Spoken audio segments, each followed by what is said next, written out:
नमस्कार प्रिय विद्यार्थियों, वीके नॉलेज इलेक्ट्रिकल में आप सभी का स्वागत है। आईटीआई फर्स्ट ईयर वाले बच्चों के सीबीटी एग्ज़ाम होने हैं। 7 अगस्त 2024 से स्टार्ट है आपके online CBT exam. First year वाले बच्चों के लिए इलेक्ट्रिशियन थ्योरी के इंपॉर्टेंट क्वेश्चंस हम आपको सीक्वेंस वाइज एक एक करके क्लासेज प्रोवाइड करवा रहे हैं। ये हमारी क्लास नंबर 8 है। इससे पहले हम आपको 7 क्लासेज और दे चुके हैं। जानकारी देना चाहूँगा, प्ले लिस्ट बनी हुई है। सभी क्लासेज प्ले लिस्ट में सीक्वेंस वाइज सेट है 1 से लेकर 7 तक, तो जाकर के उन 7 क्लासों को भी ज़रूर देखिएगा। और आगे हम जितने भी क्लास आपको देने वाले हैं उनको भी ज़रूर देखिएगा। इन सब के लिए आप चैनल सब्सक्राइब कर लीजिए। चैनल के टच में रहना बहुत ज़रूरी है। इन क्लासेज में हम आपको वो क्वेश्चन करवा रहे हैं जो आपके एग्ज़ामों में हर बार आए हैं और अब भी आएंगे। विश्वास आपको करना है, विश्वास हम आपको दिलाते हैं। एग्ज़ाम वाले दिन याद करोगे, एक एक क्वेश्चन सामने होगा आपके। सो हम जितने भी इन क्लासेज में आपको क्वेश्चंस बता रहे हैं इनको बहुत अच्छे से तैयार कर लो, रटे मार लो और 100% नंबर थ्योरी में गारंटी दे रहे हैं। एक भी क्वेश्चन बाहर से नहीं आएगा। बस इसके लिए आपको हम जितनी क्लासेज प्रोवाइड करवाएं वो सारी देखनी पड़ेगी, क्योंकि 8 क्लास से कुछ नहीं होगा। आपके एग्ज़ाम तक हम आपको क्लासेज देने वाले हैं। सो चैनल सब्सक्राइब कर लीजिएगा। इस वीडियो को अभी तक लाइक नहीं किया तो लाइक कर दीजिए। डिस्क्रिप्शन में लिंक है, हमारा एप्लीकेशन डाउनलोड कीजिए। ऐप में आपके आईटीआई फर्स्ट ईयर के फ्री टेस्ट भी अवेलेबल है। आप उनसे टेस्ट अटेंड करके अपनी तैयारी की प्रैक्टिस कर सकते हैं कि कितनी तैयारी हुई। और पेड टेस्ट सीरीज भी अवेलेबल है, जहां employability skill, workshop calculation, engineering drawing और थ्योरी सभी सब्जेक्ट के टेस्ट आपको उसमें प्रोवाइड करवाए गए हैं। सो चलिए शुरू करते हैं। और आईटीआई एग्ज़ाम 2024 नाम से प्ले लिस्ट बनी हुई है, उसमें जाकर उन 7 क्लासेज को ज़रूर अटेंड करके आ जाना। और ये हमारी 8वीं क्लास है। उम्मीद कर रहा हूँ कुछ ना कुछ ज़रूर सीखेंगे। अच्छा, एक चीज़ और बता दूँ, क्लासेज ना आपको सीक्वेंस वाइज देखनी ही पड़ेगी जो प्रीवियस क्लासेज है, क्योंकि कुछ क्वेश्चन एक क्लास में होते हैं तो उसी के कुछ क्वेश्चन अगली क्लास में भी होते हैं। जैसे ये जो क्लास है ना, ये 7वीं क्लास का ही कुछ पार्ट है, मतलब 7 और 8 दोनों एक साथ देखोगे तो ज़्यादा समझ में आएगा। आइए आज के पहले क्वेश्चन पर चलते हैं। सवाल पहला देखो, आपसे क्या करें, यदि टर्न के बीच की दूरी बढ़ती है तो प्रेरण का क्या प्रभाव पड़ता है। इंडक्शन का प्रभाव पूछ रहा है। माय डियर, पहले ही क्वेश्चन में 2 चीज़ें बताना चाहूँगा। कन्फ्यूज़न है क्वेश्चन में।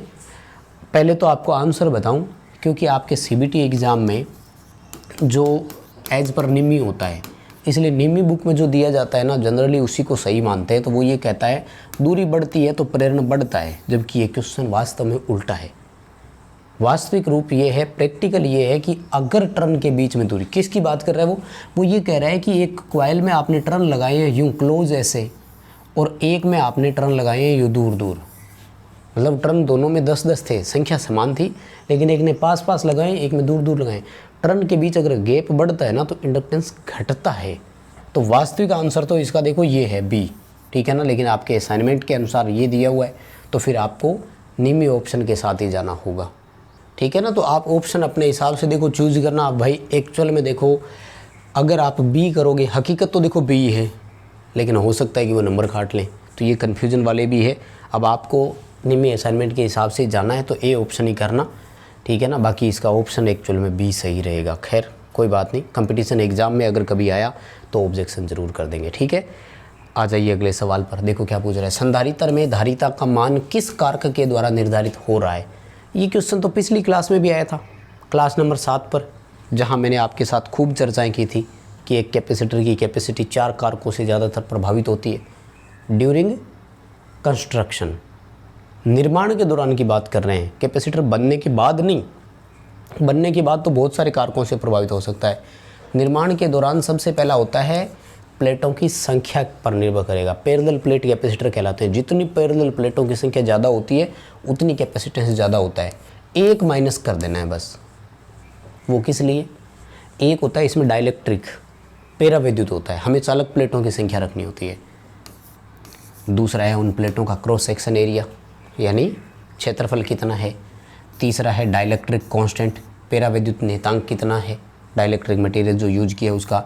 और चौथा है दोनों प्लेटों के बीच में डिस्टेंस कितनी है, चालक प्लेटों के बीच में, या फिर जो आपने डाइलेक्ट्रिक कांस्टेंट रखा, मटेरियल रखा, उसकी थिकनेस कितनी है। वो एक ही बात है, नीचे वाले दोनों एक ही बात है। तो ये है 4-5 ऑप्शन। अब सवाल क्या पूछ रहा है वो देख लो, क्वेश्चन के हिसाब से उत्तर कर देंगे। क्या पूछ रहे हैं, धारिता का मान किसके द्वारा निर्धारित होता है। तो निर्धारित करने में ए ऑप्शन आ जाएगा, एरिया ऑफ द प्लेट। ठीक है, और तो कोई ऑप्शन में नहीं है। अगर क्वेश्चन डीपली समझ में आ रहे हैं अच्छे से तो प्लीज़ वीडियो को लाइक ज़रूर करेंगे, बिना लाइक के नहीं देखेंगे, क्योंकि नंबर ऑफ़ लाइक हमें ये बताते हैं कि इतने हैं वो बच्चे जिनको क्लास पसंद आई, ये है वो बच्चे जो चाहते हैं कि इसी तरह की क्लास आपको और मिले। तो बहुत मोटिवेशन होता है, क्लास लाइक किए बिना नहीं जाएंगे। अपने दोस्तों तक ज़रूर इस क्लास को शेयर करेंगे, क्योंकि जनरली हमारे साथ कंपटीशन एग्ज़ाम वाले बच्चे जुड़े होते हैं, IIT एग्ज़ाम वाले नहीं। तो आपके फ्रेंड सर्किल में जो भी फर्स्ट ईयर का एग्ज़ाम देने वाले हैं, ये क्लास शेयर करने का काम आप करेंगे। आइए अगले सवाल पर। संधारित्र में परावैद्युत कुचालक का कार्य क्या है? यानी बीच में जो डाइलेक्ट्रिक मटेरियल रखते हैं ना हम, डाइलेक्ट्रिक इंसुलेशन, उसका काम क्या है? दरअसल कैपेसिटर बनता कैसे है? अगर हम थोड़ा सा इसके इंट्रोडक्शन पर चलें तो थ्योरेटिकल सवाल आता है बहुत बार कंपटीशन एग्जाम में। तो सीधा सवाल आया कि किसी कुचालक प्लेट से या कुचालक पदार्थ से पृथक दो चालक प्लेटों से निर्मित युक्ति क्या कहलाती है? यानी दो कंडक्टिव प्लेट होती है और उनके बीच में एक डाइलेक्ट्रिक मटेरियल होता है, बस यही कैपेसिटर है। अब हमसे सवाल पूछा गया है कि इस डाइलेक्ट्रिक मटेरियल का काम क्या है? तो इन दोनों प्लेट में दरअसल अलग अलग पोटेंशियल होता है, या यूँ कहें कि अलग अलग चार्ज होता है।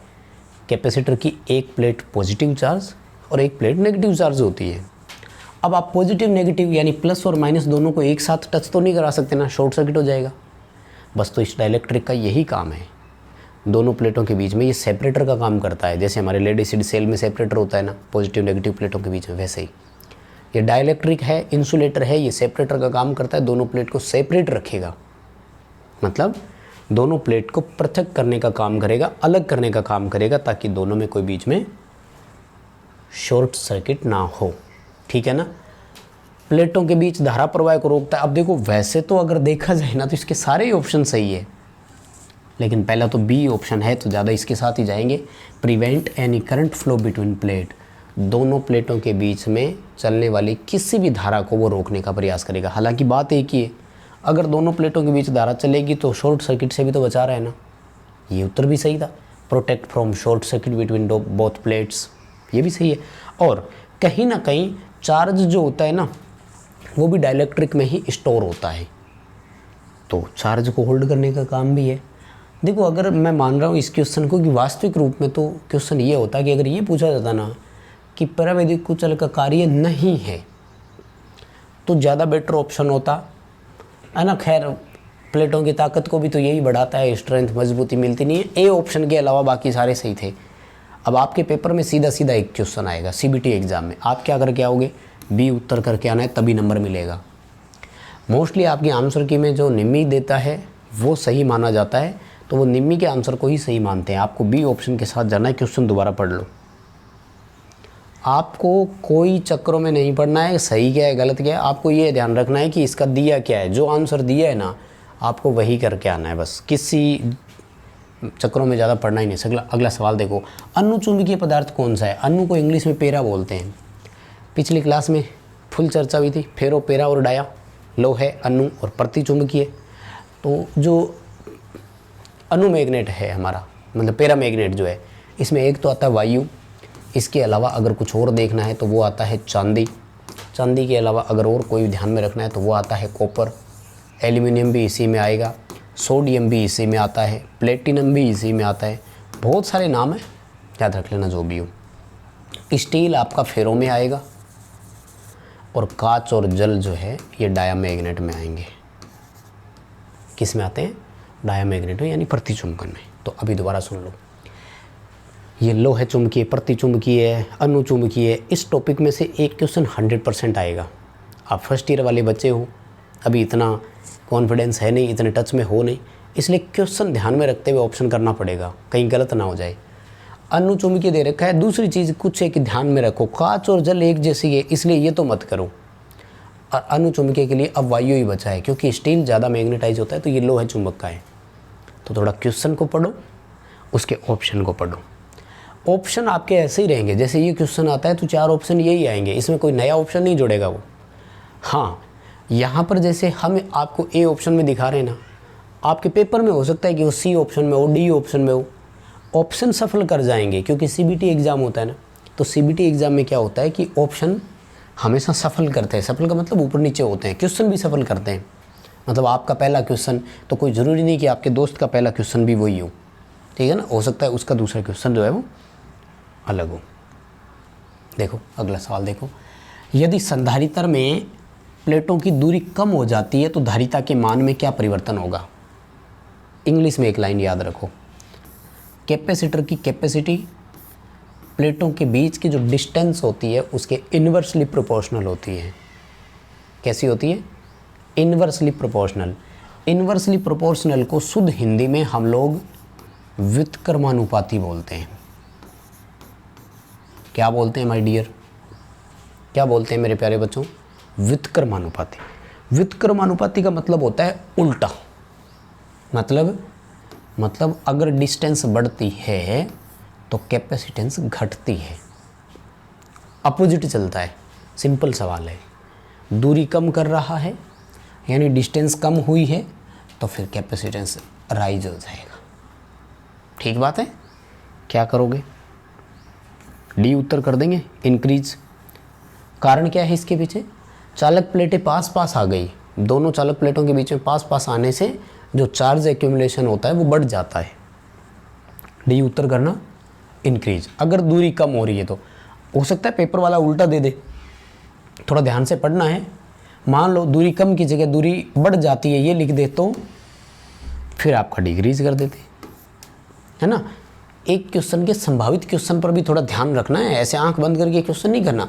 हाँ मान लेते हैं चांस वही रहेगा, कोई प्रॉब्लम नहीं है ज़्यादा, चांस वही रहेगा मतलब क्वेश्चन आएगा सेम, उसके ऑप्शंस आएंगे, कहीं कोई परिवर्तन देखने को नहीं मिलेगा, बट फिर भी अलर्ट रहना है क्योंकि गलतियाँ करोगे नंबर कट जाएंगे। सवाल देखो अगला, इलेक्ट्रोलाइटिक संधारित्र में क्या प्रभाव होगा अगर खुला परिपथ दोष है। भाई कैपेसिटर ओपन है। अब एक बात बताओ, अगर ओपन है कैपेसिटर तो क्या वो चार्ज को एक्यूमुलेट करेगा? नहीं करेगा। अगर कैपेसिटर शॉर्ट है तब भी काम नहीं करेगा। हमें चाहिए गुड कैपेसिटर जो ना ओपन हो ना शॉर्ट हो, तो ये कार्य नहीं करेगा, सामान्य रूप से कार्य करेगा, लीक हो जाएगा और एक बार में फट जाएगा नहीं।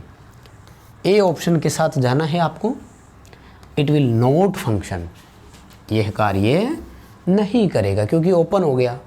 ये पेपरों में सवाल आ चुका है, कंपटीशन एग्ज़ाम में आया। आप तो फर्स्ट ईयर में हो, अभी सेकेंड ईयर का एग्ज़ाम देना है, फिर भर्ती परीक्षाओं की तैयारी करोगे। आजकल तो रिटर्न एग्ज़ाम होता है, आईटीआई में कोई ज़्यादा मायने नहीं रखता कि आईटीआई में कितने परसेंट आए, आईटीआई पास होना चाहिए, बाद में आता है। तो पेपर में सवाल आया कि एक ओपन कैपेसिटर के अक्रॉस वोल्टेज कितनी होगी, मतलब कैपेसिटर ओपन हो गया और उसके पास चार्ज कितना है, और चार्ज ओपन ही हो गया तो वो कैसे चार्ज एक्यूमुलेट कर पाएगा, राइट। ए ऑप्शन करना, इट विल नॉट फंक्शन, ये काम नहीं करेगा, ठीक है ना। तो ए ऑप्शन के साथ ही जाएंगे। देखो अगला सवाल, क्वेश्चन अच्छे हैं, थोड़े समय में करेंगे, कोई एक्स्ट्रा बात नहीं हो रही। हाँ बीच बीच में बस आपको लाइक के लिए बोल रहा हूँ ज़रूर, है ना, तो वो आपको बस बटन दबा देना है और तो कुछ है नहीं।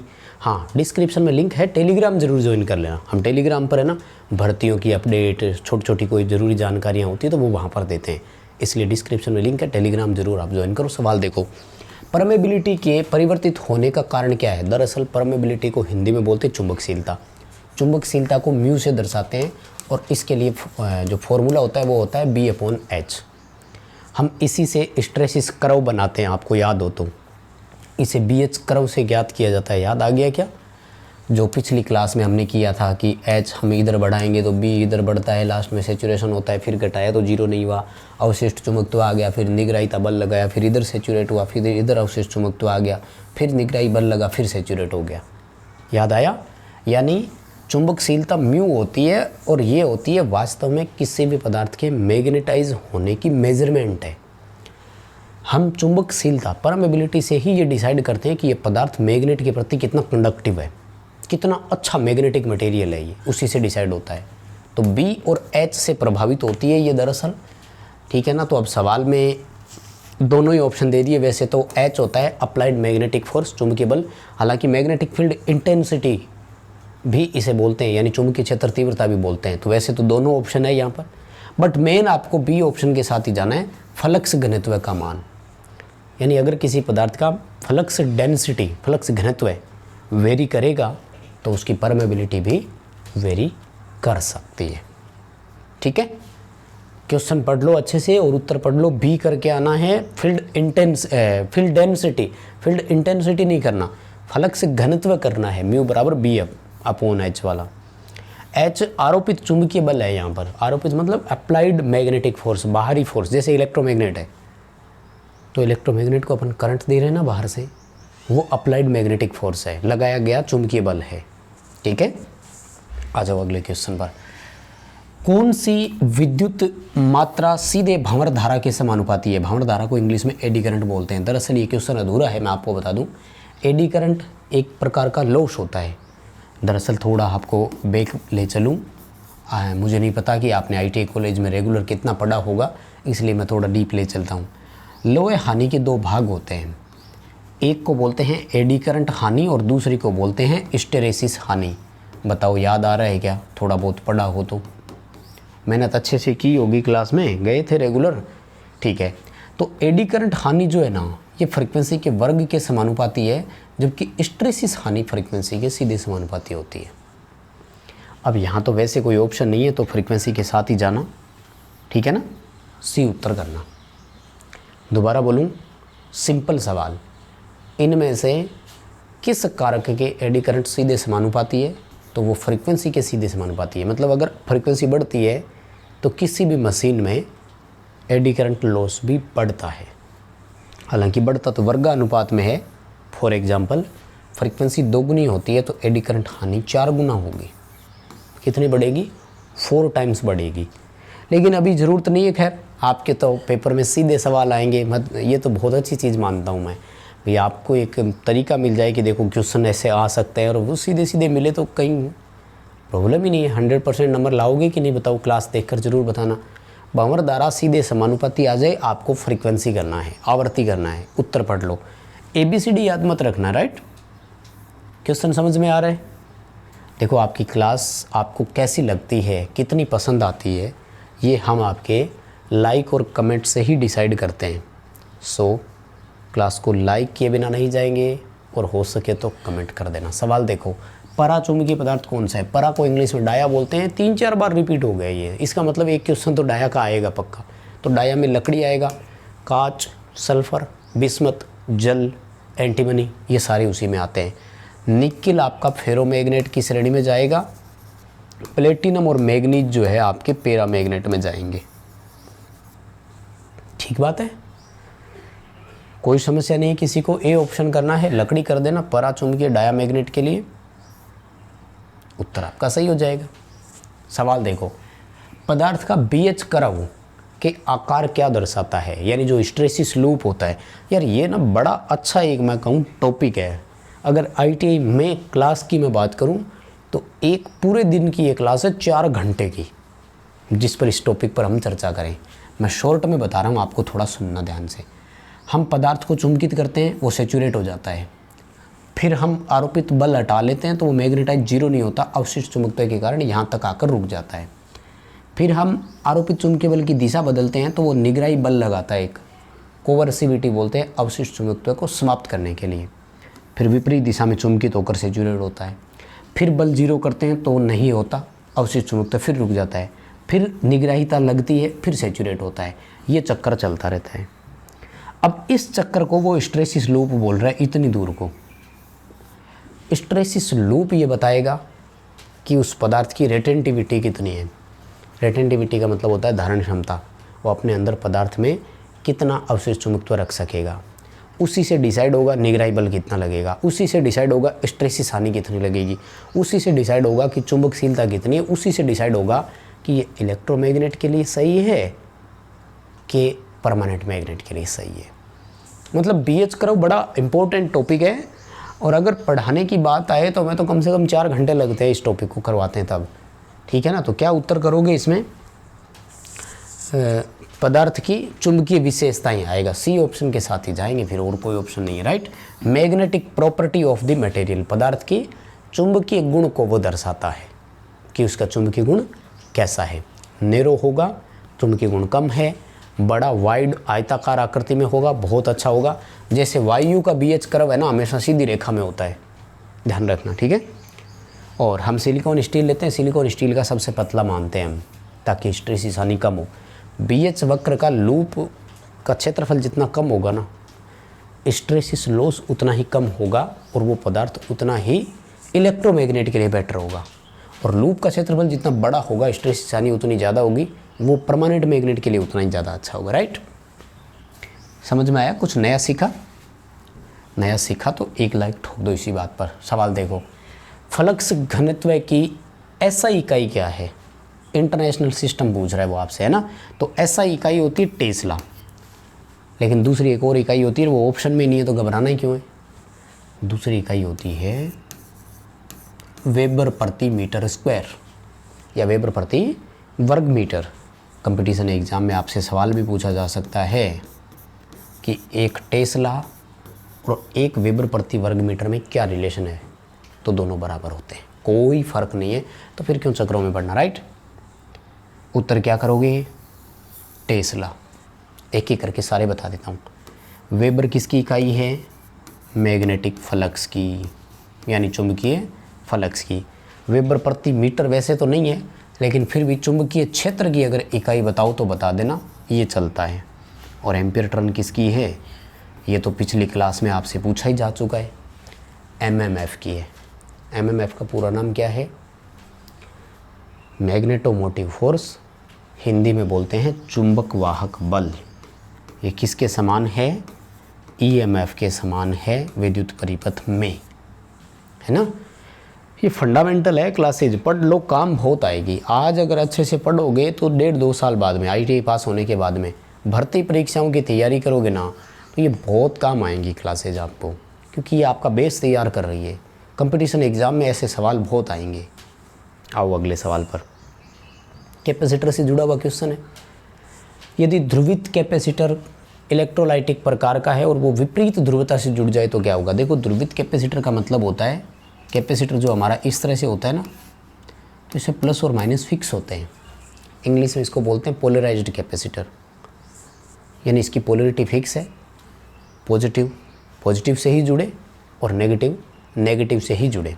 अगर ये कैपेसिटर उल्टा जुड़ जाता है, नेगेटिव से पॉजिटिव और पॉजिटिव से नेगेटिव, ठीक है, तो ब्लास्ट हो जाएगा, कैपेसिटर तुरंत डैमेज हो जाएगा, नष्ट हो जाएगा। क्या करेगा? B option, explode due to excessive heat, बहुत ज़्यादा गर्मी पैदा करेगी और फट जाएगा।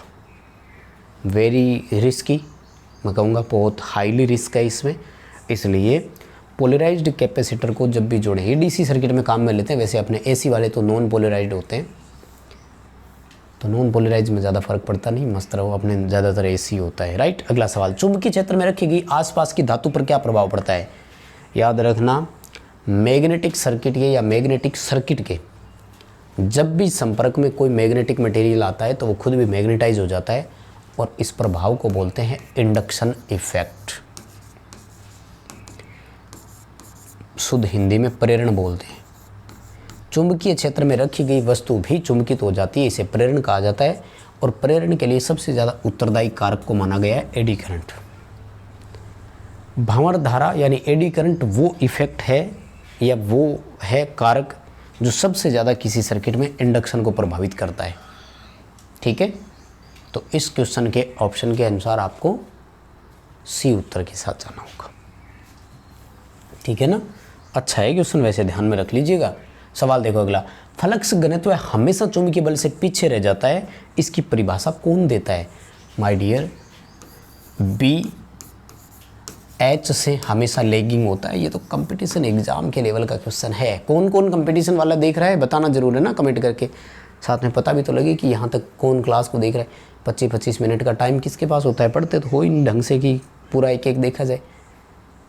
बी एच से हमेशा लैग करता है, ग्रीक भाषा का एक शब्द है हेस्टिरोज। उस हेस्टिरोज शब्द का मतलब होता है पिछड़ जाना, और हमने इसी को अपनाकर बोल दिया था स्ट्रेसिस।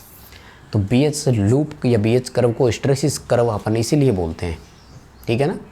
क्या परिभाषा क्या है इसकी? परिभाषा यह है कि कोई भी पदार्थ हो, मैग्नेटिक मटेरियल, हम उसको मैग्नेटाइज करने के लिए जितना फोर्स लगाते हैं ना, वो उस रेशियो में मैग्नेटाइज नहीं होता है, कभी नहीं होता है। जब आप मैग्नेटाइज कर रहे हो तो भी पीछे रहेगा, फिर जिस रेशियो में आप उसको डीमैग्नेटाइज करोगे ना, तो उस रेशियो में भी डीमैग्नेटाइज नहीं होगा। कुछ न कुछ फ्लक्स अपने अंदर रख लेगा, उसी को हमने रेजिडुअल मैग्नेट, अवशिष्ट चुंबकत्व कहा था। ये डिपेंड करेगा उस मटेरियल की रिटेंटिविटी, धारण क्षमता कितनी है, इस बात पर निर्भर करेगा। खैर अभी क्वेश्चन पढ़ लो, ये अच्छा है, आ जाएगा आपके पेपरों में, सीबीटी एग्जाम में सीधा सीधा देखने को मिलेगा। क्वेश्चन पढ़कर ये उत्तर कर देना, मतलब स्ट्रेसिस करना ABCD, सॉरी फिर गड़बड़ हो सकता है। सवाल देखो अगला, किस प्रकार का संधारित्र अंतरिक्ष इलेक्ट्रॉनिक्स के लिए उपयोग करते हैं। देखो भाई, अंतरिक्ष यानी स्पेस या एरोनॉटिक्स बोल दो, उसमें होता है इलेक्ट्रोलाइटिक टेंटालम प्रकार का एक विशेष कैपेसिटर आता है, राइट। आपके कैपेसिटर के यूजेज की एक टेबल ही बनेगी, तो मैं अलग से आपको करवा दूंगा। कैपेसिटर का क्वेश्चन पढ़ लो, अंतरिक्ष शब्द आ जाए, इलेक्ट्रोलाइट टेंटालम, 2 शब्द याद रख लो। इलेक्ट्रोलाइट एल्यूमिनियम भी दिया हुआ है, एल्यूमिनियम नहीं करना है, तो डी उत्तर हो जाएगा, कोई दिक्कत नहीं है। अगला सवाल, चुंबक की ये कौन सी विशेषता दिखाई गई है। देखो चुंबक में कई सारी विशेषता होती है, यहाँ N लिखा हुआ है, यहाँ S लिखा हुआ है, स्वतंत्रतापूर्वक लटका रखा है धागे से बांधकर। क्या विशेषता होती है, डायरेक्शनल प्रॉपर्टी बोलते हैं इसे, या डायरेक्टिव प्रॉपर्टी, दिशात्मक गुण। यानी हम एक चुंबक को स्वतंत्रतापूर्वक लटकाएंगे तो उसका सदैव उत्तर दक्षिण दिशा में ही वो ठहरता है, यानी एक पोल उसका नॉर्थ और एक पोल उसका साउथ में ही ठहरता है हमेशा।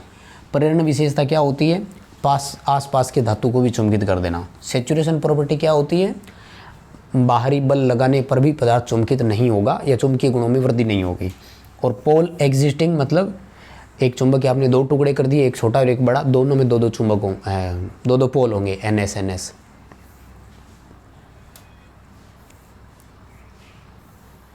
अगला सवाल, चुंबकीयकरण की कौन सी विधि का वाणिज्यिक उपयोग करते हैं। वाणिज्यिक को इंग्लिश में कमर्शियल बोलते हैं। व्यापारिक लेवल पर इंडक्शन मेथड अपनाया जाता है। 3 तरह की विधियां होती है अपने, है ना। इंडक्शन मेथड होता है एक तो, और उसके बाद में टच मेथड होता है, और एक होता है डिवाइडेड मेथड, है ना, विभाजित वाला मान लो, नहीं विभाजित वाला नहीं, सॉरी, एक करंट वाला मेथड, धारा देकर बनाते हैं वो वाला। टच तो डिवाइडेड तो टच में ही जाएगा। अभी ये उत्तर करना, इसका इंडक्शन मेथड आएगा, ठीक है। अगला सवाल, RF युग्मन सर्किट में किस प्रकार के संधारित्र का उपयोग करते हैं। माय डियर, इसमें जो उपयोग करते हैं उसका नाम है मोनोलिथिक कैपेसिटर, याद रख लेना। RF युग्मन का मतलब है रेडियो फ्रीक्वेंसी कपलिंग। क्या, रेडियो फ्रीक्वेंसी कपलिंग, उसमें उपयोग होने वाला कैपेसिटर है, तो उसका नाम है मोनोलिथिक कैपेसिटर। और वायु संधारित्र का उपयोग कहाँ करते हैं, तो हम इसको रेडियो रिसीवर में सबसे ज़्यादा काम में लेते हैं, क्योंकि वायु को परिवर्तित कैपेसिटर माना गया है, ध्यान रखना है। और रेडियो रिसीवर में हमें क्या करना पड़ता है, सर्किट को ऑटो ट्यून करने के लिए कैपेसिटेंस बदलना पड़ता है, ध्यान रखना है। रेडियो में जब हम बैंड चेंज करते हैं तो उसमें क्या बदलता है, कैपेसिटेंस बदलता है। जहाँ पर सिग्नल कैच कर लेता है उसे ट्यूनिंग बोलते हैं। ट्यूनिंग के लिए कैपेसिटर लगाया जाएगा। कौन सा कैपेसिटर लगेगा, वेरिएबल कैपेसिटर। वेरिएबल कैपेसिटर का एग्जाम्पल कौन है, 2, एक का नाम है वायु कैपेसिटर, दूसरे का नाम है गैंग कैपेसिटर। तो डी उत्तर कर देना। बताओ बात समझ में आई क्या, अच्छा था ना क्वेश्चन। चलिए जी, इतने ही थे। और ये है आपके ITI फर्स्ट ईयर एग्ज़ाम की टेस्ट सीरीज़ जो हमारे एप्लीकेशन पर अवेलेबल है, इसको ज्वाइन आप ज़रूर कीजिएगा। इतना ही था आज का क्लास। वीडियो को लाइक ज़रूर करेंगे, चैनल भी सब्सक्राइब कर लो, डिस्क्रिप्शन में लिंक, ऐप डाउनलोड कर लो। ये वाली टेस्ट सीरीज ज्वाइन करनी है तो, और फ्री टेस्ट भी आप अटेंड वहाँ से कर सकेंगे। अभी के लिए बस इतना ही था। वीडियो अपने दोस्तों तक ज़रूर पहुँचाएँगे। बहुत बहुत धन्यवाद।